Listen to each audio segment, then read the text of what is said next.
c'est assez fréquent d'avoir ici un petit graffiti Giovanni qui a signé, ou alors des tags qu'on peut retrouver sur pas mal de moulages, des petites écuries à Versailles qui ont été faits notamment en 68. Donc on peut lire toute une vie en quelque sorte de l'œuvre qui s'exprime plus facilement, disons, sur le support du moulage que sur des œuvres dites originales pour lesquelles on va avoir tendance à les protéger et à pas y toucher.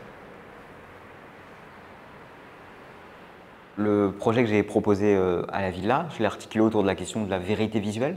Pour dire ça comme ça, c'est une notion qui a été proposée plus tôt par les historiens des images récentes, contemporaines, la photo essentiellement, qui est vraiment aujourd'hui l'image vraie par excellence, la preuve en fait.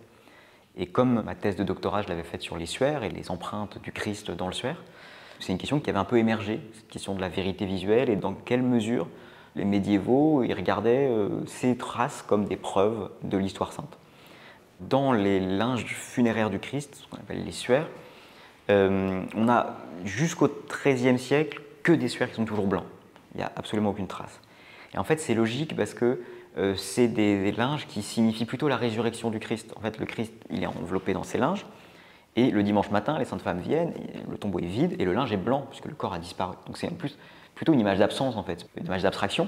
Et à partir du XIIIe, à droite, à gauche, on voit apparaître des petites traces dans des linges qui sont de plus en plus tachés, en lien notamment avec d'autres reliques comme la Véronique, qui est une image qui est à Rome, dans laquelle le visage du Christ s'imprime.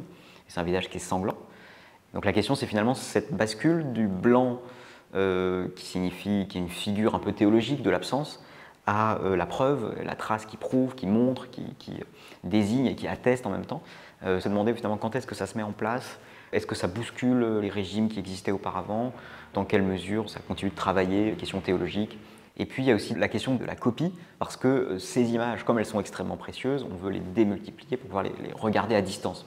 Donc ici on a affaire à des images qui ont un statut très particulier. C'est des images qu'on ne regarde pas pour elles-mêmes. On s'en fiche en fait de l'image elle-même.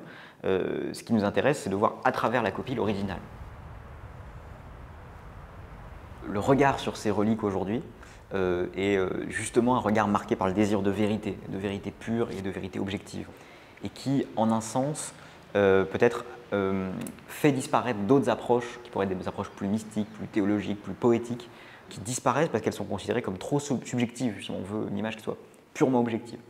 Et ça, c'est peut-être quelque chose qui, moi, m'a marqué dans ces recherches-là, c'est que s'apercevoir que ces traces, elles sont beaucoup plus mouvantes et beaucoup plus riches et beaucoup plus ouvertes à la subjectivité dans les lectures anciennes, où finalement on est moins obsédé par la question de leur authenticité, ou le fait que ce soit des doubles ou des authentiques, c'est pas forcément une question qui bouleverse beaucoup nos pèlerins, qui font pourtant des kilomètres pour les voir. Ça, c'est quelque chose qui m'a beaucoup intrigué. Et puis la question de l'image puissante, de l'image qui a une aura, qui a du pouvoir, et qu'on a souvent associée à une image qui forcément est unique, un peu à tort, parce qu'en fait l'image puissante a toujours été multiple, il n'y a pas d'original sans copie en quelque sorte. Donc questionner cette puissance de l'image, d'où elle vient et comment elle se diffuse, c'est une question importante pour penser notre rapport à l'image aujourd'hui.